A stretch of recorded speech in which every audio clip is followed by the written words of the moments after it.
কথাটা মূল্যায়ন করে শুনুন। যদি ব্রেনে থাকে এই ভারতবর্ষের মাটিতে মুসলমানের সংখ্যা বলছে কটা, ভারতের খাতায় আমাদেরকে বলছে 38 কোটি, কিন্তু ভালো করে যাচাই করে দেখেন আমরা হয়তো 48 কোটি। কারণ মুসলমানদের নামের ঠিক নাই। একটা মুসলমানের নাম ধরা বড় মুশকিল। একজনের নাম রেখেছে স্বপন, ও হিন্দু নাম মোল্লা বুঝতে পারবেন না।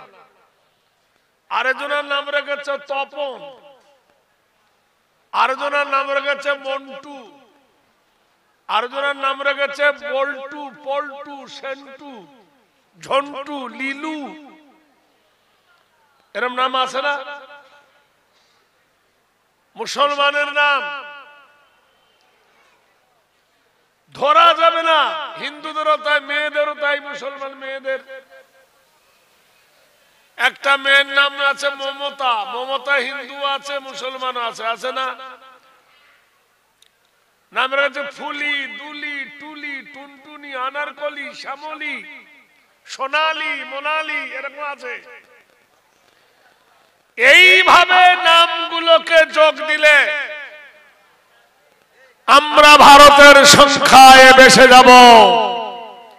সেই ভারতবর্ষের মাটিতে যে ভারতের স্বাধীনতা আনার জন্য হাজার হাজার ওলামা ফাঁসির মঞ্চে ঝুলেছে, সেই স্বাধীন ভারতে যেদিন মসজিদে বাবরিকে ভেঙে দেওয়া হয়েছিল, জেনে নেন সেদিন ভারতের মুসলমানকে জবাই করে দেওয়া হয়েছে। যেদিন ভারতবর্ষের মাটিতে 22শে জানুয়ারি রামলীলা প্রতিষ্ঠিত হলো, হে মুসলমান একবার ভাবলেন না আমরা কোথায় ছিলাম, কোথায় নেমে গেলাম? যে ভারতের মাটিতে এতগুলো জায়গা থাকতে মন্দির বানাবার জায়গা আর পেল না। পেল তো ওই জায়গায় পেল বিশ্ব জগতের 500 বছরের ঐতিহাসিক গড়া একটা মসজিদ, যে মসজিদের নাম হলো মসজিদে বাবরি। জহিরুদ্দিন মোহাম্মদ ওরফে বাবর সেই জায়গায় মুসলমানের কলেজার উপরে তৈরি হলো ভারতের প্রধানমন্ত্রীর কৃতকার্য। মুসলমান এখনো পর্যন্ত এখন ঐক্যবদ্ধ হন, এখনো পর্যন্ত একতা হন। হিন্দু, জৈন, ইহুদি, নাসারা, খ্রিস্টান ওরা সব ঐক্যবদ্ধ, আর আমাদের মধ্যে ভাঙনের শেষ নাই। আমাদের মধ্যে শুধু ভাঙা আর গড়া। আজ আমাদের এই দুর্দশা। চিন্তা করতে পারেন সারা পৃথিবীর মুসলমানদের যে কেন্দ্রগার, যেটার নাম ছিল মসজিদুল আকসা, ফিলিস্তিন, কোরআন শরীফ আল্লাহ পাক জানিয়ে দিয়েছেন যে মসজিদটার সম্পর্কে আল্লাহ রাসূল সাল্লাল্লাহু আলাইহি ওয়াসাল্লাম মেরাজের রাতে যেখানে তিনি ইমামতি করেছিলেন, সমস্ত আম্বিয়ারা তাদের রূহরা নবীর পিছনে মুক্তাদি হয়েছিলেন। মহান আল্লাহ পাক রব্বুল আলামিন জানিয়েছেন সুবহানাল্লাযী আসরা বিআবদিহি লাইলাম মিনাল মসজিদিল হারাম ইলাল মসজিদিল আকসা। পবিত্রময় সেই স্রষ্টা, অক্ষমতা থেকে, দুর্বলতা থেকে উন্মুক্ত সেই আল্লাহ, যিনি রাতের কিছু অংশে ইসলাহ করিয়েছেন, মানে ভ্রমণ করিয়েছেন, আলোক বর্ষণ পাড়ি দিয়েছেন, গ্যালাক্সি পাড়ি দিয়েছেন, লাইট ইয়ার পাড়ি দিয়েছেন, আর্নিক গতি পাড়ি দিয়েছেন, বার্ষিক গতি পাড়ি দিয়ে সাতটা আসমান জমিন ভেদ করে বিনা অক্সিজেনে মুসলমানের সাতটা আকাশ ভেদ করে বিশ্ব নবীকে নিয়ে আল্লাহ পাক রব্বুল আলামিন তার জিবরাইলের মারফত নবীকে আরশে আজিমে পৌঁছায়েছেন। বলুন সুবহানাল্লাহ। সেই মসজিদুল আকসা রক্তের বন্যা বইছে। ভারতবর্ষ কেন, পৃথিবীর মানুষ, মুসলমানের জনসংখ্যা হলো 130 কোটি সারা পৃথিবীতে। 130 কোটি যদি সারা পৃথিবীতে মুসলমান হয়, তাহলে ইহুদিদের সংখ্যা কত? খবর নিয়ে দেখো, তারা মাত্র হলো 47 লক্ষ। 47 লক্ষ ইহুদি 130 কোটি মুসলমানদের উপর ছড়ি ঘুরাচ্ছে। অভাবটা কি? ফিলিস্তিনের মানুষগুলো কেন কাঁদছে, কাঁদতেছে কেন? তাদের উপর রক্তের বন্যা বইছে কেন? কোরআনে আল্লাহ বলেছেন, ফালিয়াবুদু রাব্বা হাযাল বাইত আল্লাযী আত'আমাহুম মিন জুইন ওয়া আমানাহুম মিন খাউফ। মহান আল্লাহ বলেন, ওই ঘরের ইবাদত করবে, ওই ঘরকে রক্ষা করবে, ওই ঘরের যত্ন নেবে, ওই ঘরে আরাধনা করবে, ওই ঘরে উপাসনা করবে, যেটা মাবুদের ঘর। যখন তোমরা মসজিদ ধরবে, আল্লাহ রশিকে শক্ত করে ধরবে, ঈমান যখন তোমাদের তাজা হবে, যখন তোমরা মসজিদের আঙ্গিনায় নিজের জীবনকে উৎসর্গ করে দেবে, সে সময় তোমাদের ক্ষুধার কোনো সংকট হবে না, খাবারের কোনো অভাব হবে না, পানির কোনো অভাব হবে না। আমি আল্লাহ ওয়াদা করি, তোমাদের ক্ষুধায় খেজুর দেব, আর তোমাদের সুশীতল পানি দেব, আর আমি আল্লাহ তোমাদের নিরাপত্তা দেব, তোমাদের কোনো ভয় থাকবে না। ও মুসলমান, কি ভুলে গেছে ইতিহাস? 313 জন মুসলিম বদরের প্রান্তে আবু জাহেলের নেতৃত্বে, আবু সুফিয়ানের নেতৃত্বে, উমাইয়া বিন খলফের নেতৃত্বে যারা এসেছিল মদিনার মানুষগুলোকে মেরে ফেলতে, বিশ্বনবী সাল্লাল্লাহু আলাইহি সাল্লাম 700 কাফেরের সাথে প্রতিরোধে দাঁড়িয়ে গিয়েছিলেন। প্রতিশোধ নয়, ইসলাম প্রতিশোধ নিতে জানে না, ইসলাম প্রতিরোধ করতে জানে। রাহমাতাল লিল আলামিনের সাহাবীরা যখন যুদ্ধে যোগদান করলেন, বিশ্বনবী 2 হাত তুলে মাবুদের কাছে কেঁদেছিলেন, আল্লাহ, হে আমার দিন দুনিয়ার মালিক আল্লাহ, হে জগতের প্রতিপালক মালিক আল্লাহ, আজকে আমরা বড় নগণ্য, আমরা বড় অল্প, আমরা বড় স্বল্প, আমরা জনসংখ্যায় কম, আমাদের তরবারি নাই, আমাদের ঢাল নাই, আমাদের বল্লাম নাই, যুদ্ধের বর্ম নাই, আমাদের ঘোড়া নাই, আমাদের উট নাই, অল্প জিনিস নিয়ে লড়াইয়ের ময়দানে এসেছি। আল্লাহ, জয় বিজয় তোমার হাতে। মহান আল্লাহ পাক তার হাবিবকে জিজ্ঞাসা করলেন, ওয়ামা রামাইতা ইজ রামাইতা ওয়ালাকিন্নাল্লাহ রামা। বন্ধু হে, রাসূল হে, নবী, যেদিন তুমি রাতের আধারে স্বর্গলোকে মা গরিয়সী জন্মভূমি জানিবে চা, যেদিন তুমি তোমার প্রিয় জন্মভূমি ছেড়ে, যেদিন তোমার প্রিয় মাতৃভূমি ছেড়ে রাতের আধারে যখন মক্কা ছেড়েছিলে বন্ধু, তুমি কি করেছিলে? রাসূল বলছেন, খোদা আমি হাতে করে বালি নিয়া, আমি মাটি নিয়া কোরআনের মুকদ্দাস আয়াত পড়েছিলাম, আল্লাহু লা ইলাহা ইল্লা হুয়াল হাইয়ুল কাইয়্যুম লা তাখুযুহু সিনাতুম ওয়ালা নাওম লাহু মা ফিস সামাওয়াতি ওয়া মা ফিল আরদ মান জাল্লাযী ইয়াশফাহু ইনদাহু ইল্লা বিইজনিহি আখির। আমি আল্লাহর মুকদ্দাস আয়াত পড়েছিলাম, এই কোরআন পড়ে বালিতে ফুঁক দিয়েছিলাম। আল্লাহ জিজ্ঞেস করছে, বন্ধু ওমা রামাইতা ইজ রামাইতা ওয়ালাকিন্নাল্লাহ রামা। হে নবী, বালি ছিটিয়েছিলে তোমার হাত দিয়া, তোমার হাতে ছিল বালি, বডি ছিল তোমার, হাত ছিল তোমার, কিন্তু শক্তি ছিল তোমার আল্লাহর। বলো নবী, বালিটা তুমি ছিটাও নাই, তোমার আল্লাহ ছিটিয়েছে।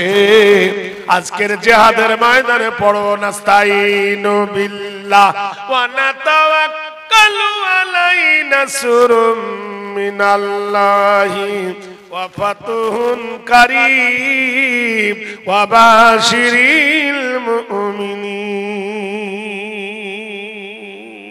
আল্লাহু আকবার।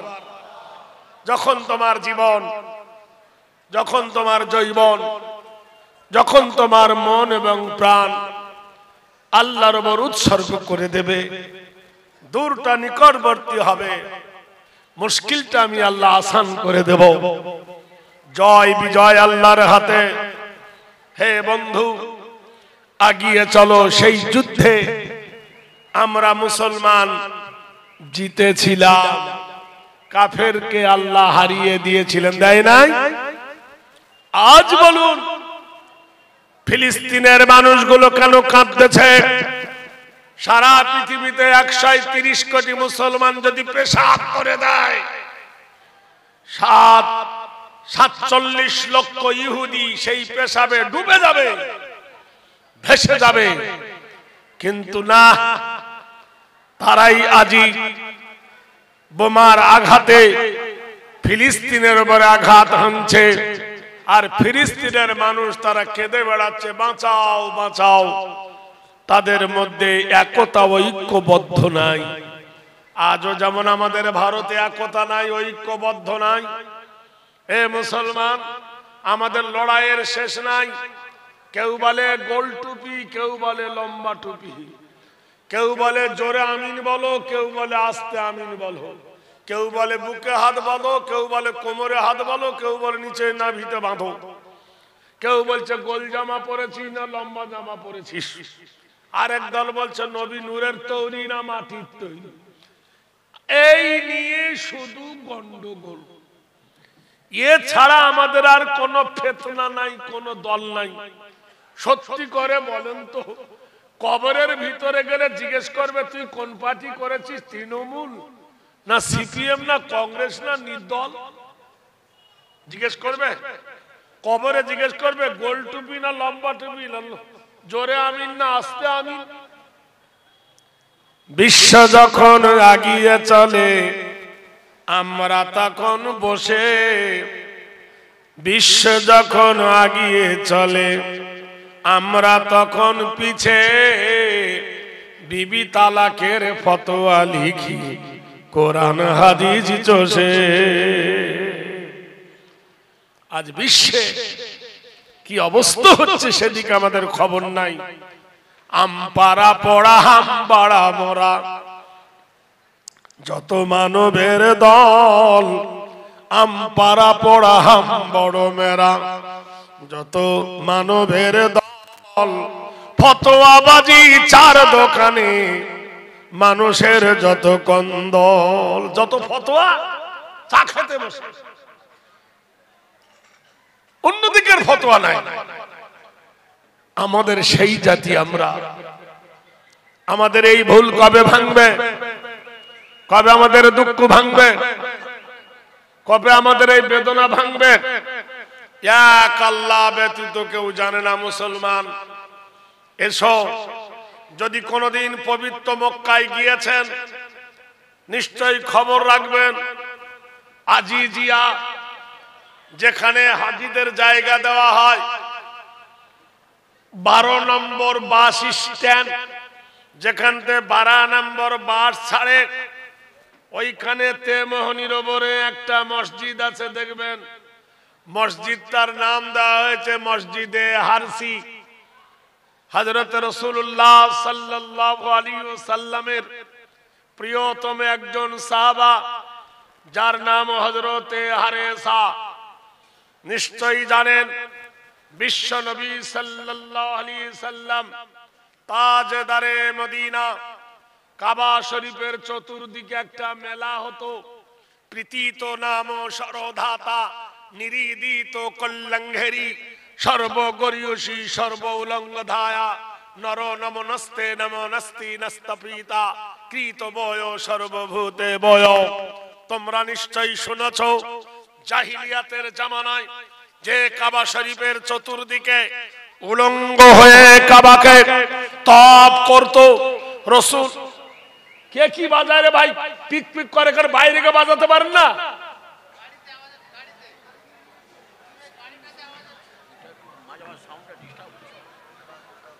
আশ্চর্য কথা। এই কলেজটা পাল্টাও। ইয়েস, সময় টানতে পারছে, সময় পাচ্ছে না। ওইটা দেন, ওইটা ভাই, ওইটা দেন।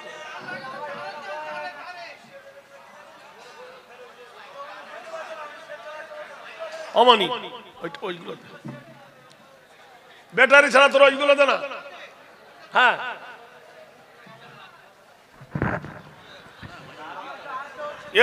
মুখে থেকে হুড়ুম হুড়ুম করবে তো কোনো।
আপনাদের কমিটির কেউ নাই? ওই বারবার পিক পিক করে লোককে দেখাচ্ছে আমি গাড়িওয়ালা, ঠিক করতে পারছেন না?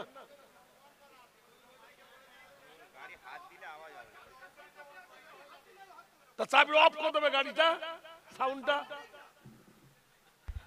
মেহমান খানার সামনে যে গাড়ি আছে ভাই, ড্রাইভার সাহেব গাড়ি লক করে রাখুন, আওয়াজে ডিস্টার্ব হচ্ছে এখানে। আবার সেই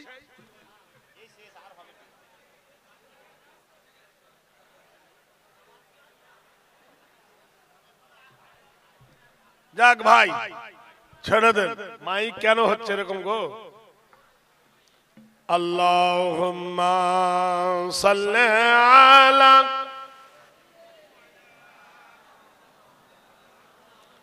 মুহাম্মাদ ওয়া আলা আলি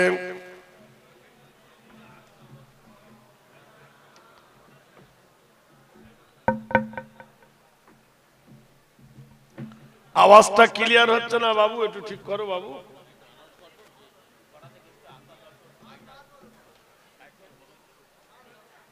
ও নবী ও মে রহমত হো, ও নবী ও মে রহমত হো, लका पाने वाला मुराद गरीबों की बरौलाने वाला अल्लाहुम्मा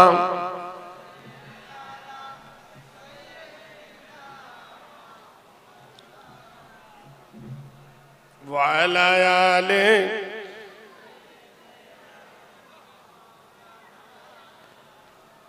কাবার চতুর্দিকে ন্যাংটো হয়ে কাবাকে তপ করত, কিন্তু রাসূলুল্লাহ নিজের দাদু বা বড় আব্বার সঙ্গে যখন কাবাতে আসতেন নবী কোনদিন উলঙ্গ হয়ে তপ করেননি। বিশ্ব মানবতার চরিত্র দেখুন, বিশ্ব নবী সাল্লাল্লাহু আলাইহি সাল্লাম যার চরিত্রের কাছে বিশ্ব হার মেনে গেছে, সেই কাবা শরীফের মেলাতে একটা কৃতদাস বিক্রি হচ্ছিল। কৃতদাসের নাম ছিল জায়েদ। তাকে খাদিজাতুল কুবরা রাদিয়াল্লাহু তাআলা আনহা কিনে নিয়ে আল্লাহর নবী সাল্লাল্লাহু আলাইহি সাল্লামকে গোলাম রূপে দিয়েছিলেন। রাসূলুল্লাহ সাল্লাল্লাহু আলাইহি সাল্লাম কৃতদাস জায়েদের বয়স তখন 9 থেকে 11-র মধ্যে। এই রকম একজন নাদুক নুদুক বালক, কালো কুসকুসে কালো, মাথার চুল কোকড়ানো, আফ্রিকা মহাদেশের মানুষ। আপনারা জানেন ওই দেশের মানুষ বেশিরভাগ কালো। খাদিজাতুল কুবরা গোলাম রূপে নবীকে দিয়ে দিলেন। কিছুদিন অতিবাহিত হলো। ওই বাচ্চা ছেলেটার নাম ছিল জায়েদ। বাচ্চা ছেলের চাচা এবং বাবা মক্কায় এসে সন্ধান করছে আমাদের হারিয়ে যাওয়া ছেলেটা পাওয়া যায় কিনা। রাসূলুল্লাহর চাচা আব্বাসকে জিজ্ঞেস করছে, ওগো আব্বাস, তুমি একজন সম্ভ্রান্ত মানুষ মক্কার, আমাদের একটা ছেলে হারিয়ে গেছে, তুমি সেই নিখোঁজ ছেলেটার কোনো খবর রাখো? আব্বাস বললেন, ভাই, হারিয়ে যাওয়া ছেলে কিংবা কিনা ছেলে বলতে পারবো না। আমার ভাতিজা যখন মসজিদে কাবায় আসে ওনার হাত ধরে আমি আসতে দেখেছি। যখন তিনি নামাজে রত হন তখন ওর জুতোগুলো সোজা করে দেন। যখন রাসূলুল্লাহ ওযু করেন তখন উনি গামছা আগিয়ে দেন, তয়লা আগিয়ে দেন। যখন রাসূলুল্লাহ দাঁত মাজার দরকার হয় তিনি মেশক দাঁতন আগিয়ে দেন। যখন তিনি বাজার করতে যান রাসূলুল্লাহর সঙ্গে বাজারে যান এবং আসেন। ছেলেটা আমি জানি সে আরবিয়ান নয়। আমি জানি যদি তোমাদের ছেলে হয় তুমি যাও, মুহাম্মদ সাল্লাল্লাহু আলাইহি সাল্লাম খুব মহান ব্যক্তি, তার কাছে গিয়ে তোমরা সন্তান চাও। তিনি আরবের শ্রেষ্ঠ মহামানব। কিতিতং কল্লং শরণম ওং শান্তি দানাবীর দানাধত্তি নমস্তিতে হেরি নাম সর্বভূতে আব্দুল্লাহে ওয়াল মাতালাগে নাম। পৃথিবীর সৃষ্টি থেকে পৃথিবী ধ্বংস পর্যন্ত এই রকম দানি আর দেখতে পাবেন না। সেই দানি জনাবে মুহাম্মদ রাসূলুল্লাহ, জোরে বলুন সাল্লাল্লাহু আলাইহি সাল্লাম।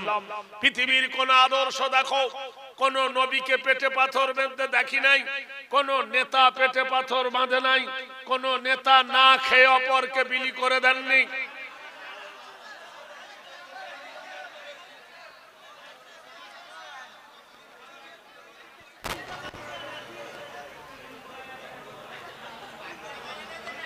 আরে ভাই, করছে তো ছটফট করছেন কেন? চেষ্টা করছে তো।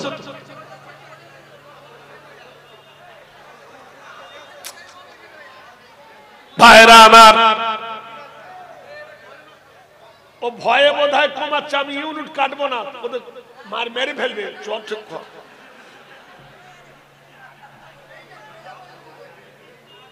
আরে সেই জুয়ানি আর আছে যে মাইকের ইউনিট কাটবো? এখন বুড়ো হয়ে গেছে। একবার জোরে বল নারায়ে তাকবীর, সুবহানাল্লাহ। এখানেতে ছোট বড় আছেন যত বীর, এখানেতে ছোট বড় আছেন যত বীর, উচ্চ স্বরে বলি একবার নারায়ে তাকবীর। ইহুদিরা কি ডাক দেয়, ও মুহাম্মদ ইবনে আব্দুল্লাহ, ও আব্দুল্লাহর বেটা মুহাম্মদ। রাসূলুল্লাহ বললে ডাকাডাকি করো কেন? তারা বলল আমরা তানজিনিয়া শহরের মানুষ। ও মুহাম্মদ আরবি, আমাদের একটা ছেলে হারিয়ে গেছে, সেই ছেলেটা আপনার বাড়িতে নাকি আছে, ছেলেটাকে আমাদের দিয়ে দেন। রাসূলুল্লাহ বললেন শোনো, আমার বাড়িতে কোনো হারিয়ে যাওয়া ছেলে নাই। তাহলে তোমার চাচা যে বললে একটা আছে, বললে তবে শোনো, ছেলেটা কাবার মেলায় বিক্রি হচ্ছিল, আমার ধর্মপত্নী খাদিজা কিনে আমাকে উপহার দিয়েছে, সে কৃত দাস রূপে আমার হাজা গোলাম, আমার গোলাম। এরা বলল মুহাম্মদ আরবি, শুনেছি তুমি বড় দয়ালু, তোমার 10,000 বিঘে খেজুরের বাগান মক্কাতে, তবু তুমি পেটে পাথর বাঁধো গো নবী। ও নবী, খেজুর পাড়ার সময় এত লোক জমা হয়ে যায়, খেজুর দান করতে করতে 1 কেজি খেজুর বাড়িতে আসে না। বিশ্ব জগতের ধনভাণ্ডারে নবী তুমি, ওগো আল্লাহর হাবিব, বুঝতে পেরেছি তুমি একজন দাতা এবং দয়ালু মানুষ। নবী গো, আমাদের ছেলেটাকে আপনি দিয়ে দেন। বিশ্ববাসী যার সম্পর্কে কোরআন বলেন ইন্নাকা লাআলা খুলুকিন আযীম, নিশ্চয় তোমার চরিত্র হলো মহান। ও মুসলমানেরা, আদর্শ দেখো, যে আদর্শ দেখলে বুঝতে পেরে নেবেন। এই ভারতবর্ষের মাটিতে 750 বছর রাজত্ব করেছে মুঘলরা। বাবার হইল আবার জ্বর, সারিল ঔষধে। সম্রাট বাবর রাজত্ব করলো, বাবরের বেটা হুমায়ুন রাজত্ব করলো, হুমায়ুনের পরে করলো আকবর রাজত্ব করলো, আকবরের পর করলো শাহজাহান করলো, শাহজাহানের পরে কে করলো? তার বাবা জাহাঙ্গীর তার আগে করলো, জাহাঙ্গীরের পরে শাহজাহান, শাহজাহানের পরে করলো ঔরঙ্গজেব। বাবার হইল আবার জ্বর, সারিল ঔষধে। বাবার মানে বাবর, হইল মানে হুমায়ুন, আবার মানে হলো আকবর, জ্বর মানে জাহাঙ্গীর, সারিল মানে শাহজাহান, ঔষধ মানে ঔরঙ্গজেব। 750 বছর রাজত্বর মধ্যে প্রমাণ করতে পারবেন না একটা মন্দির ভেঙেছে। যদি মন্দির ভাঙতো তাহলে বাংলাদেশের ঢাকেশ্বরী মন্দির থাকতো না, ভারতের গয়া থাকতো না, কাশী থাকতো না, মথুরা থাকতো না, বৃন্দাবন থাকতো না, কীটেশ্বরী থাকতো না, জগন্নাথ থাকতো না, বারোদুয়ারি থাকতো না, হাজারদুয়ারি থাকতো না, মিথিলা থাকতো না, বৈরমখা থাকতো না, জগন্নাথ থাকতো না, সোমনাথ থাকতো না। কত মন্দির কথা বলবো, কিন্তু কোরআন বলেছে লা ইকরাহা ফিদ্দীন, দিনের ব্যাপারে জোর নাই, জুলুম নাই। এজন্য কোন মুসলমান হিন্দুদের কোন মন্দির ভাঙেনি, আর মন্দির ভেঙে মসজিদ বানায়নি। বলুন নারায়ে তাকবীর। প্রমাণ যদি নিতে চান, চরণের বাজারে মোয়ার দোকান আছে, মিষ্টির দোকান। এখন কি চলছে? জয়নগরের মোয়া। কি চলছে? খেলে হবে দয়া, জয়নগরের মোয়া। খেজুরের রস আর হচ্ছে না, রসের মধ্যে দিচ্ছে চিনি, আর চিনির মধ্যে দিচ্ছে চা। কে কত খাবি খা। ভেজাল দুনিয়া, কোন দেশেতে খুন ডাকাতি, কোন দেশেতে রাম রাজা, কোন দেশেতে নাস্তা না বুধ হয় রে দেশের সব প্রজা। চালে ভেজাল, চিনে ভেজাল, নিনে ভেজাল, কোথায় রে সে আমাদের পুটো ভারত, আমাদেরই ভারত রে। কোন দেশেতে রূপ সুন্দরী ক্ষুধার জ্বালায় হয় গণিকা, সতীর্থতার বিক্রি করে নির্বাহ করে তার জীবিকা। ভাই ভাইকে খুন করছে টাকার লোভে, কোথায় রে সে আমাদের ভারতবর্ষ, আমাদেরই ভারত রে। ভাইরা আবার, বন্ধুরা আবার, তাহলে ওই যে মা বিক্রি হচ্ছে, অধিকাংশ মায়ের দোকান হলো হিন্দু, আর মুসলমানরা হিন্দুর দোকান থেকে মা কিনে আনছে। মুসলমান যদি সাম্প্রদায়িকতা হতো তাহলে হিন্দুর দোকানের মিষ্টি মোয়া কিনতো, ধরে বলুন। তাহলে মুসলমানরা সাম্প্রদায়িকতা নয়, মুসলমান হলো সম্প্রীতি। আমরা ভালোবাসতে জানি, আমরা ভালোবাসা দিতে জানি। 3 দিনের রাজত্ব করছো মাত্র 10 থেকে 15 বছর। এই ক বছর রাজত্ব করে মুসলমানের কলেজায় আঘাত হানছো, জেনে রেখে দিও এর প্রতিনাম ভালো হবে না। যে নমরুদ শক্তির জোর দিয়ে মানুষকে সেজদা করিয়েছিল, সেই নমরুদকে আল্লাহ জব্দ করেছে ছোট্ট একটা মশা দিয়ে।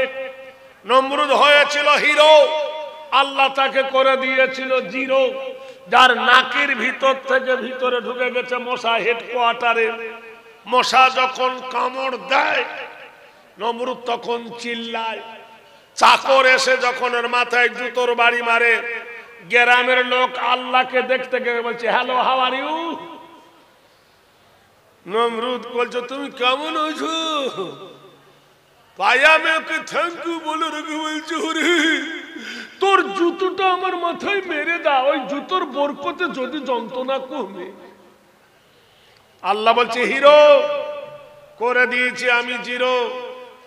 মারতে মারতে যখন মাথা ফেটে গেল, মশা বলছে আসসালামু আলাইকুম। কাকে দিল? চাকরটাকে, যে তুই আরাম পেলি আমিও আরাম পেলাম। তোর হুকুম ছিল মারা আর আমার হুকুম ছিল কাটা, দুজনে সালাম আলাইকুম। নমরুদ মরে গেল। কত সাদ্দাত, কত নমরুদ, কত ফেরাউন এই পৃথিবীর জুলুমবাজি করেছে, আল্লাহ তাদেরকে পদদলিত করে দিয়েছে। দেখতে যদি চাও, আবার কি হবে? চুপ করে বসুন তো।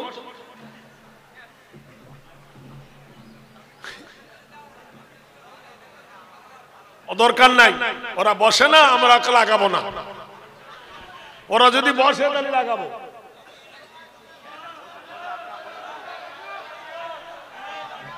কি জ্বালা রে, দাও কি জ্বালা, এ তো হয়। তাহলে এটা ভালো করে আপনারা বুঝলেন। আজ রাম রাজত্ব কায়েম হলো, কত আনন্দে উল্লাস। 22শে জানুয়ারি রাম প্রতিষ্ঠিত হলো।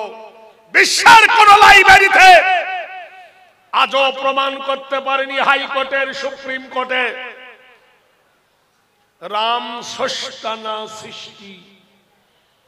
রাম যদি হতো স্রষ্টা তাহলে রাম তাহলে পানিতে ডুবে মরে যেত না। বেদ বলছেন, অল্লং ষষ্ঠং জ্যেষ্ঠং পরম নামঙ্গলং কৃতিনং কল্লং জরা মৃত্যু আগমনী সর্বনমস্তিতে অঙ্গরিষি পদচ্যুতং নমঃ। বেদ বলছেন, যিনি স্রষ্টা, যিনি আল্লাহ, যিনি আল্লাহ, তার মৃত্যু নাই, তার খাদ্য নাই, তার আহার নাই, তার অনাহার নাই। সুবহানাল্লাহ বলুন। তাহলে বোঝা গেল রাম হলো সৃষ্টি। রাম যদি সৃষ্টি হলো, তাহলে তাকে নিয়ে এত তুলোধনা করে প্রেম সাধনায় পাগল হলো। যেখানে রাবণ পৌঁছেছে সীতাকে নিয়ে একদিনে, সেখানে রামকে পৌঁছাতে লেগেছে 12 বছর। কত বছর? 12 বছর। দুঃখ আমার ওখানে নাই, আমাদের বেদনা যে এই জায়গায়। আমরা হিন্দু মুসলিম সবাই মিলে ভারতের স্বাধীনতায় লড়াই করেছি। 42 সালে আন্দোলন শুরু করেছিলাম, 47 সালে ভারত স্বাধীন হয়েছে। সেই মুসলমানের প্রতিবেদনায় দেখে নাও, এই সেই দক্ষিণ 24 পরগনা নারকেলবেড়িয়া গ্রাম, মাওলানা মোহাম্মদ মীর নিসার আলী, যিনি কামানের সামনে নিজের বুক পেতে দিয়ে শহীদ হয়েছিলেন। ইতিহাসের পাতা তাকে বলে নাই। হঠাৎ দেখে উঠলো আওয়াজ, হঠাৎ দেশে উঠলো আওয়াজ, হো হো হো হো। চমকে সবাই তাকিয়ে দেখে সিপাহী বিদ্রোহ। ভাইরে আমার, 400 খ্রিস্টীয় কোম্পানি সিপাহী বিদ্রোহকে দমন করতে শহীদ হয়ে গিয়েছিলেন হাফেজ আপনার মাওলানা মীর নিসার আলী ওরফে তিতুমির।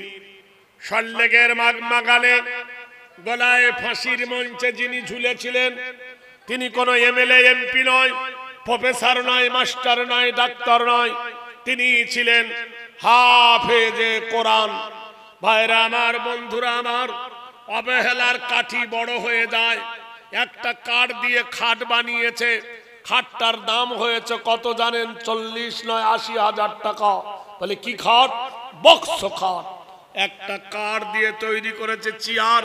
বলে কি চেয়ার? বলে বসার চেয়ার, ইংলিশ চেয়ার। দাম কত? 30,000 টাকা। এতটুকু ছোট্ট একটা কাঠ, সেই কাঠটা চেলা করে বানিয়েছে একটা রেল। কি বানিয়েছে? দাম মাত্র 20 টাকা। কিন্তু অসতর্ক মুহূর্তে রেহেলটা হাত থেকে যেই পড়ে গেছে, অমনি ওই মুসলমানটা ওকে ভালো করে ঝেড়ে নিয়ে চুমো খাচ্ছে। খাট বলছে, ওরে কাঠ, তুও বানিয়েছে, আমারে বানায়েছে, তোর মিস্ত্রি যে আমারও মিস্ত্রি সে। আমার দাম কত জানিস? 80,000 টাকা, আর তোর দাম হলো মাত্র 20 টাকা। তুই অত নগণ্য জঘন্য, কিন্তু আমি খাট, আমার বড় বেটা মতে হাগে। কত কি হয় খাটের উপর? চেয়ার বলছে, ভাই আমার ওপরে বসে মোটা মানুষ ভক ভক করে পাঁদে। এই পাঁদে কিনা? সিগারেট খায়, বিড়ি খায়। কিন্তু কাঠ, তোর এত সম্মান কেন রে? তুই একটু চেলা করলি, খাড়াম করলি, পড়ে গেলি, চুমো খেলো। রেহেল বলছে, ভাই আমার তাল্লুকাত কার সঙ্গে জানিস? আমার সম্পর্ক কার সঙ্গে জানিস? The king of mankind, the god of mankind, lord of the earth. আমার সম্পর্ক হলো আকাশের যিনি মালিক, সূর্যের যিনি মালিক, রাতের যিনি মালিক, দিনের যিনি মালিক, সারে জাহানের প্রতিপালকের বাণীটা আমার ওপর চাপানো থাকে, তাই আমি এত দামি। জোরে বলুন নারে তাকবীর। পৃথিবীতে তোমাকে মূল্যায়ন যদি না করে, তোমার মূল্যায়ন হবে তুমি কোরআন হাফেজ হয়েছ। কেউ তোমাকে সম্মান দিক চাই না দিক, আল্লাহ তোমাকে সম্মান দিয়েছেন। আল্লাহর 99টা নামের মধ্যে একটা নাম ইয়া হাফিজু। ইয়া, ঠিক বলছি না ঠিক বলছি? ওই কোরআনের যারা ব্যাখ্যা করে তাদের নাম হলো মাওলানা। আল্লাহর 99টা নামের মধ্যে একটা নাম হলো মাওলানা। এটা আল্লাহর দেওয়া উপাধি। জোরে বলুন সুবহানাল্লাহ। ভাইরা আমার, দাম কম হলে কিন্তু কামের বেলায় ঠিক আছে। কথা বলেন? জোরে বলুন। আজকের ভাবতে পারে, ভাবতে অবাক লাগে, এই ভারতবর্ষের মাটিতে আজ আমরা সেই মুসলমান, বুক ভরা বেদনা নিয়ে আমরা বেঁচে আছি। ওই তো আমাদের একটাই দোষ, ওয়াতাসিমু বিহাবলিল্লাহি জামিয়া ওয়ালা তাফাররাকু। তোমরা আল্লাহর রশিকে শক্ত করে ধরো, তোমাদের মধ্যে মতনৈক্য হয়ো না, ভাঙন ধরো না, দল বিভাদ করিও না। আজকের কি দুর্দশা আমাদের মধ্যে নেমে এসেছে। বন্ধুরে, দোস্তরে, আল্লাহর হাবিবকে বলছে, ওগো দয়ার নবী মুহাম্মদ, ও আব্দুল্লাহর বেটা মুহাম্মদ, ও নবী মুহাম্মদ, আমাদের এতিম ছেলেটাকে দেবে, আমাদের হারিয়ে যাওয়া ছেলে। আল্লাহর নবী ডাকলেন, জোরে ডাক দিলেন, জায়েদ। জায়েদ 9 বছরের শিশু ঘরের ভিতর থেকে লাব্বাইকা ইয়া রাসূলুল্লাহ বলে হাজির। আল্লাহর নবী বলল, জায়েদ তোমাকে কেন ডেকেছি তুমি কি জানো? জায়েদ বলল, ইয়া রাসূলুল্লাহ আমি জানি। আমার আপনার সবার বাপ ছিল মুসলমান, আর সেই মায়ের পেটে মুসলমান হয়ে আমরা জন্ম নিয়েছি, আমরা নবী চিনলাম না। আর তুমি একজন ইহুদির ছেলে, 15 দিনের মধ্যে নবী চিনে ফেললে। ছেলেটি বলল, ইয়া রাসূলুল্লাহ, ইয়া হাবিবাল্লাহ, কোরআনে আল্লাহ বলছে, ইন্নাকা লা খুলুকিন আযীম, নিশ্চয় তোমার চরিত্র হলো মহান। হে নবী, আমি শিখেছি কেমন করে গোসল করতে হয়, আমি জানতাম না কেমন করে পেশাব করতে হয়, আমি জানতাম না কেমন করে ভাত খেতে হয়, আমি জানতাম না কেমন করে টয়লেটে যেতে হয়, আমি জানতাম না কাপড় কেমন করে কাচতে হয়, আমি জানতাম না কেমন করে উজু করতে হয়, আমি জানতাম না কেমন করে ঘুমাতে হয়, আমি জানতাম না কেমন করে পথ চলতে হয়। হে মহান নবী, আপনার আদর্শে আমি শিখে নিয়েছি। হে দয়ার নবী গো, ও রাসূল গো, আপনি আমাকে এত জোরে কেন ডাকলেন আমি জানতে পেরেছি। 15 দিন ধরে আপনার সহবতে আছি, এত জোরে কোনোদিন ডাকেননি। আপনি যখন ডাকলেন ও দয়ার নবী, বুঝতে পেরেছি আজ আমাকে এই ডাকটা হলো বন্ধন হারা ডাক, বন্ধন ছেঁড়া ডাক। আজ হতে আমাকে নবী হারা হতে হবে। আল্লাহ রাসূল বললেন, জায়েদ রে, আমি নবী বাপ কি জিনিস জানি না। আমি কোনোদিন বাপের কোলে বসিনি, কোনোদিন বাপ আমাকে চুমো খাইনি, আর আব্বার কোনোদিন চুমো আমি পাইনি। জায়েদ রে, আমি বাপ কি জিনিস জানি না। তুমি সেই বাপ পেও বাপের মর্যাদাকে হানি করছো, বাপের সঙ্গে চলে যাও। ছেলেটি বলে, ইয়া রাসূলুল্লাহ আমি যাব না। জায়েদের বাপ হাত ধরে জায়েদকে টেনে নিয়ে যাচ্ছে। জায়েদ তার বাবা দেখছে হযরত হারেস, আল্লাহর নবী ঘরের দরজার শিকলি ধরে নবী কাঁদতেছেন, নবীর চোখ দিয়ে ঝরঝর করে পানি পড়ছে একজন কিতুদাস বাচ্চার জন্য। জায়েদ নিজের বাপের হাতকে কামড় দিলেন, কামড় দেবার পর বাপ ছেলের হাত ছেড়ে দিল। ছুটতে ছুটতে জায়েদ ছুটে এসে আল্লাহর নবীর পা জড়িয়ে ধরলেন, ইয়া রাসূলুল্লাহ, ইয়া হাবিবাল্লাহ, আমি যাব না গো আল্লাহর নবী। আপনারা বলুন, ইবাদতের দাম বেশি না মহব্বতের দাম বেশি?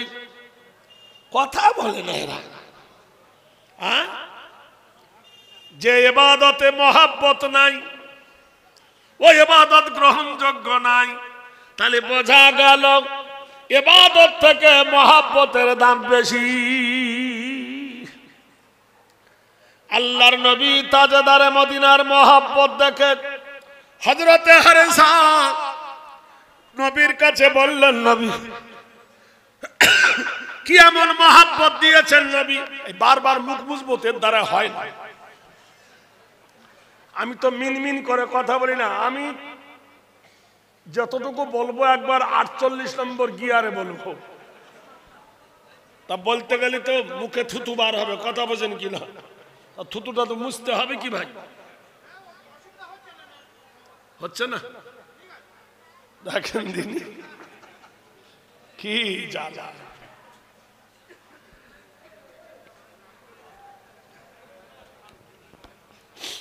আমার দেওয়া হয় না, কি করি এখন আপনাদের মহাব্বতে। ও তো আগেই বলেছি। আচ্ছা, জোরে বলুন নারে তাকবীর। প্রাণের বন্ধুরা এবার ভালো করে শুনুন, এই ভারতবর্ষের মাটিতে সরজমিনে কত রকমের আইন করল, সত্যি করে বলুন। এই দেশের মাটিতে চালু হয়েছিল এনআরসি, হবো হবো করছিল, হচ্ছে না, হচ্ছিল কিনা? মানুষ শান্তিতে কেউ ঘুমায়নি। কেন? নেড়ে ভারত থেকে দেব তেড়ে, কোন যুক্তি আসে না। আচ্ছা সত্যি করে বলুন, ভারতবর্ষের প্রধানমন্ত্রী ছিল ইন্দিরা গান্ধী, ছিল না? ইন্দিরা গান্ধী মরে গেল, কি দিয়ে পড়াবে? কোন কাঠ দিয়ে? বাবলা গাছ, শাল গাছ নয়, সুন্দরী কাঠ নয়, কি দিয়ে পোটাবে? চন্দন কাঠ দিয়ে।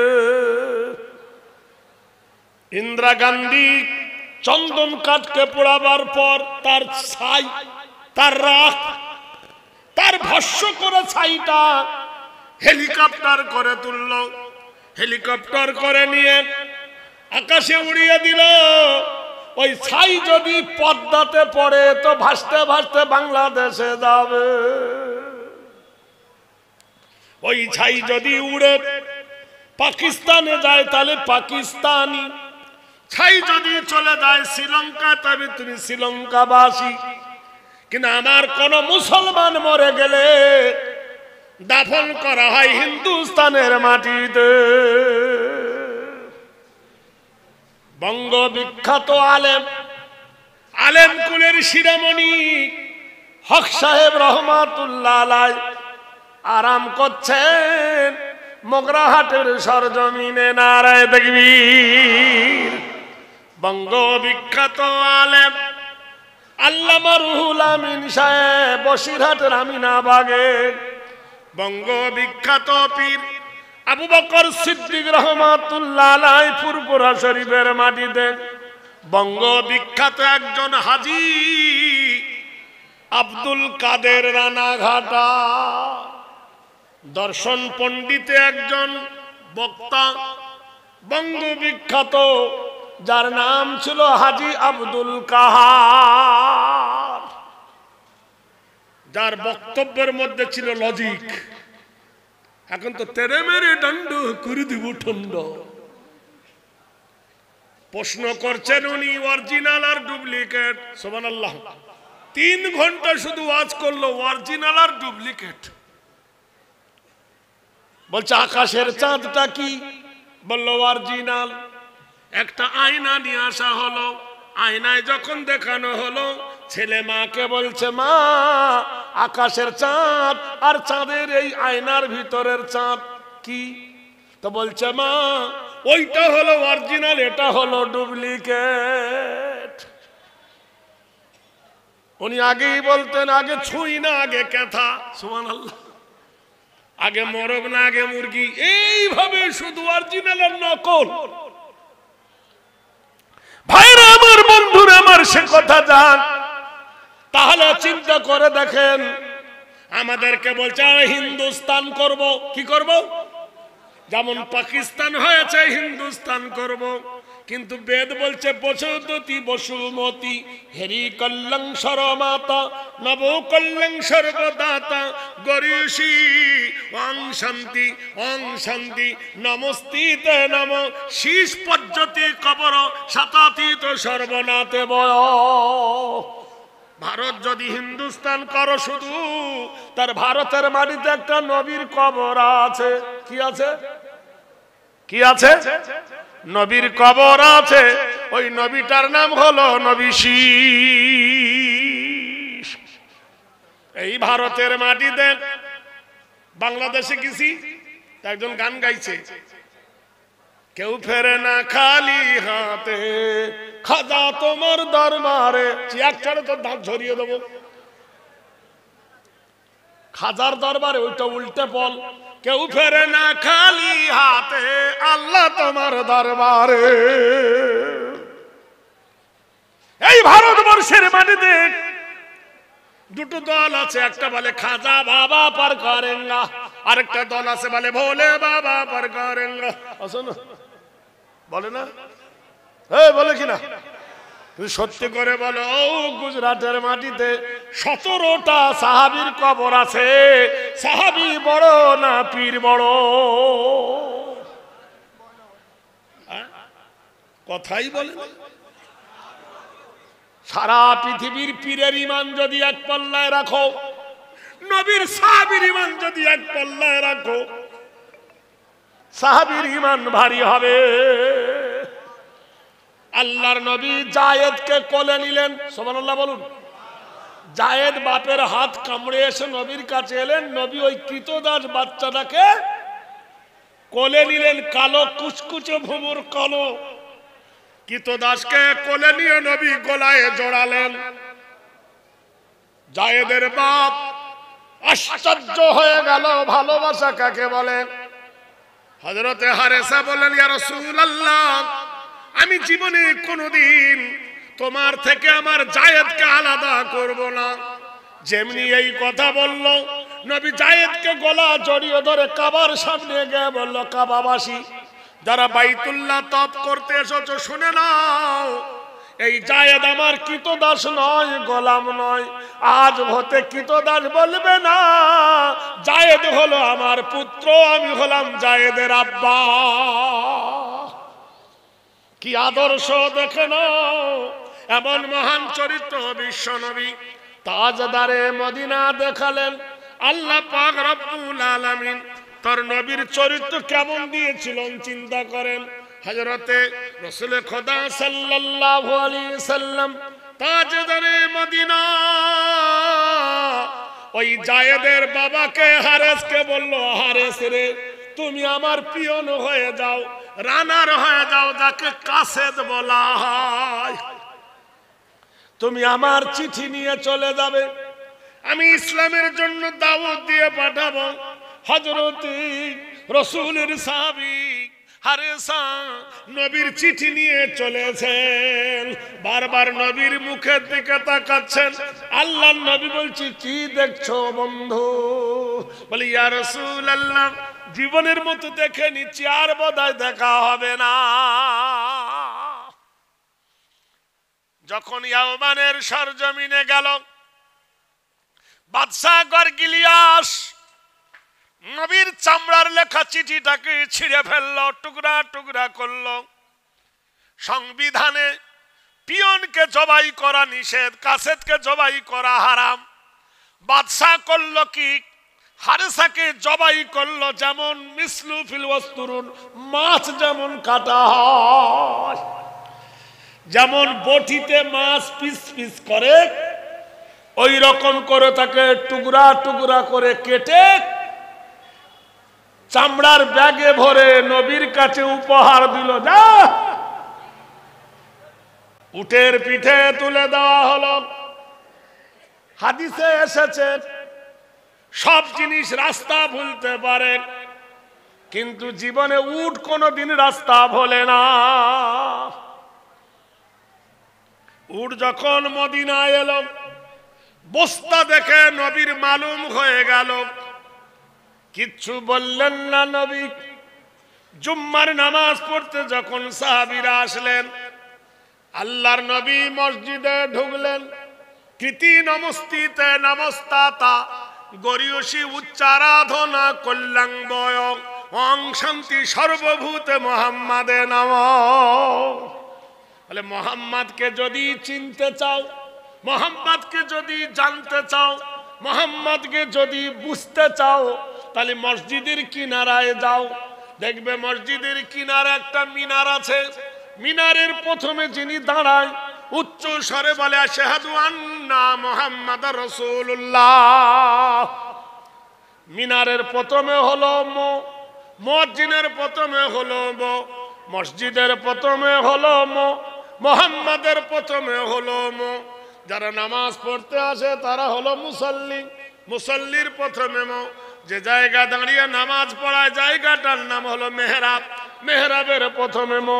যিনি নামাজ পড়ান তিনি মৌলবি, মাওলানা, মুন্সি, মুফতি, তারও প্রথমে মো। যেখানে দাঁড়িয়ে লেকচার দেয়, যে জায়গাটার নাম হলো মেম্বার, মেম্বারের প্রথমে মোহাম্মদের প্রথমে চরিতার্থ আদর্শ নাম হেরি নাম নারায়ে তাকবীর। আমাদের দেশে একটা ব্যারাম এনেছিল, নাম ছিল কি? করুণা। বুঝলেন? কলেজ ছুটি, স্কুল ছুটি, প্রাইমারি ছুটি, অফিস ছুটি, কোর্ট ছুটি, আদালত ছুটি, দোকান বন্ধ, বাজার বন্ধ, সব বন্ধ, কিন্তু মাদ্রাসা খোলা। সুবহানাল্লাহ বলুন। বিজ্ঞানীরা বলছে ডাক্তার সবই বন্ধ, মাদ্রাসা খোলা কেন? ডাক্তার হেলিকেল বললেন যে পৃথিবীর মাটিতে এই ব্যারামটা এসেছে নোংরা থেকে। কি থেকে? নোংরা থেকে। এই জন্য বলেছি মুগ্ধ হদ্ধ পধু। আর এই নোংরা পরিষ্কার করে মাদ্রাসার ছেলেরা। জোরে বলুন, একবার জোরে বলুন। একটু আগে দেখলাম একটা ছেলে পেশাব করতে গেছে, আমি দেখলাম যে ও কি করে, পেশাব করতে বসে ভালো করে মেশিনটাকে ধুইল। ছোট্ট বাচ্চা পায়জামা পরে উজু করছে। কেন? বলি হুজুর আমি কোরআন পড়ি। সুবহানাল্লাহ বলুন। বিনা উজুতে কোরআন স্পর্শ করা, ওইটুকু বাচ্চা জানে যে বিনা উজুতে কোরআন পড়া যাবে না। আর 3 বার MA পাস করেছে এমন শালার বেটা, শালা পেশাব করে পানি নেই না। এই মিথ্যা বলছি? এই অন্যায় বলছি? তাহলে চরিত্র শিখতে গেলে মাদ্রাসায় এসো। থামেন। আর একটু গিয়ারে আসি।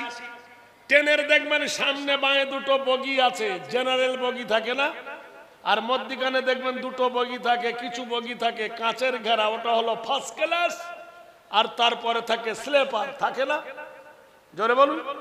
ইংরেজি শিক্ষা জেনারেল শিক্ষা, হিন্দি শিক্ষা জেনারেল শিক্ষা, অঙ্ক শিক্ষা জেনারেল শিক্ষা। লক্ষ টাকা খরচ করে মাস্টার করিয়েছেন, আর 1 কোটি টাকা খরচ করে MBBS ডাক্তার করিয়েছেন। কোন MBBS ডাক্তারের বাপ বলতে পারেন যে আমার বেটাকে আমি MBBS পড়িয়েছি, কবরে নাকি পাবো? নাকের চুলও পাবি না। আর মুখ খারাপ করে বললাম না, সব জায়গায় চুলের দাম এক নয়। এক কি? মাথার চুল আলাদা, গোফের চুল আলাদা, ভুঁড়ির চুল আলাদা, বাগলির চুল আলাদা, সাবিলাইনের চুল আলাদা। কেউ MA পাস, BA পাস, গোষ্ঠী পাস, মাস্টার করে বলছে আমার বেটা ডাক্তার হয়েছে রে, 3 কোটি টাকা পাবো।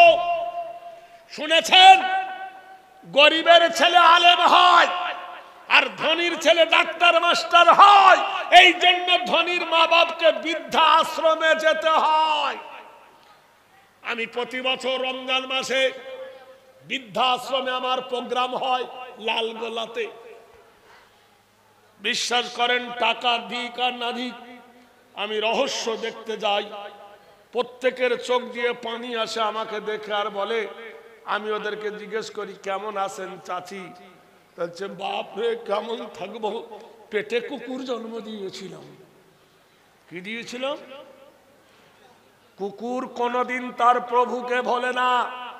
সত্য করে বলুন, শিয়ালের বুদ্ধি বেশি না কুকুরের বুদ্ধি বেশি? তাই বলে কেউ শিয়াল পোষে না। পোষে কি? পোষে কুকুর। প্রভু ভক্ত, তুমি কেমন কুকুরের বাপ যে তোমার বেটা তোমাকে বৃদ্ধাশ্রমে দিয়েছে? এর কারণ তালিবুল ইলমু ফরিদাতুন কুল্লি মুসলিমিন ওয়াল মুসলিমাত। ইলম শিক্ষা করা, জ্ঞান অর্জন করা মুসলমানের উপর ফরজ। সেই ফরজ বাদ দিয়ে তুমি আমেরিকায় পড়িয়েছো, আমার ছেলে জেনারেল শিক্ষা হবে। তাহলে ইংরেজি যদি জেনারেল হলো, অঙ্ক যদি জেনারেল হলো, তো রিজার্ভেশন শিক্ষা কোনটা? রিজার্ভেশন শিক্ষা ওইটা তুমি মরে যাওয়ার সময় কি হয়েছে রে? কোরআন বলছে ফালাউলা ইজা বালাগাতিল হুলকুম ওয়া আনতুম হিনা ইজিন তানজুরুন। যখন তোমার নিঃশ্বাসটা ওরকম, মানে সিম যখন আর নেটওয়ার্ক ফেল করবে তখন করবে, আল্লাহ বলবে তুমি অসহায়। ওই সময় যদি ডাক্তারকে বলি, ও ডাক্তার তোর বাপ মরে গেছে, ইঞ্জেকশন দে, ডাক্তার হাত ধরে বলবে নারী আর চলছে না, আখতান খিচনা আখাখতা, যখন ওর খেঁচ এসেছে ওর মাথার ধারে ডাক্তার বলছে twinkle twinkle little star how wonder hot your. কবরে আযাব কমবে না বাড়বে? মরণে আযাব বাড়বে না কমবে? ওর মাস্টার যে দেশে বলে কোমর পাড়ার গরুর গাড়ি বোঝাই করা কলসি হাঁড়ি কাজে লাগবে? লাগবে কাজে কোথায়? মাদ্রাসার একটা তোলা বাকে ডাক, ছেঁড়া জামা ছেঁড়া লুঙ্গি, পায়ে জুতো নাই, তোমার মাপের মাথার ধারে যে পড়বে ইয়াসিন ওয়াল কুরআনিল হাকিম ইন্নাকা লামিনাল মুরসালিনা আলা সিরাতিম মুস্তাকিম। তোমার বাপের কাছে পড়লে উপকার কি হবে? মরণ সময় শয়তান তোমাকে ধোঁকা দেয়। আল্লাহর নবী বলেছেন মানুষের সব সময় লাস্টে বেলায় মরণের সময় শয়তান ধোঁকা দেয়। কোরআন পড়লে শয়তান পালাবে, ধোঁকা থেকে তোমার বাপ বাঁচবে। মরণটা হয়তো ঈমান হালে হতে পারে, ঈমান হালে হলে তোমার আত্মাটা যাবে ইল্লিনে, আর ঈমান হালে না হলে তোমার আত্মা যাবে সিজ্জিনে। যারে করো অবহেলা সেই হবে টানাটানির বেলা। বন্ধুরে এইবার বলো জানাজাটা কে পড়াবে? কে পড়াবে? হ্যাঁ, হাকিমে পড়াবে। হাকিমে, হাকিম পড়াবে না? হাকিমের পিছনে পরনে আছে জাঙ্গিয়া। কি পরা আছে? জাঙ্গিয়া। হাকিম বসে পেশাব ফেরেনি, দাঁড়ায় মেশিন চালিয়েছে, মুচড়ে মেশিন ভরেছে, টুস টুস করে খেজুর গাছের রস, জাঙ্গিয়া ভিজে গিয়েছে। এই মিথ্যা বলছি? আমার এলাকার লোক গাল দেয় যে শালা শুধু ট্রাক্টর চষা করে আমাদের চষায়। হক কথা তিতো না মিষ্টি? 41 বছর চলছে আমার, ওই মিনমিন করে বলতে পারি না যে আমার শরীর খারাপ। বানরকে পুছিল তোর পাছা কেন লাল, বলে গাছের ডালে বসে বসে হলো এই হাল। কেইলে গেছে।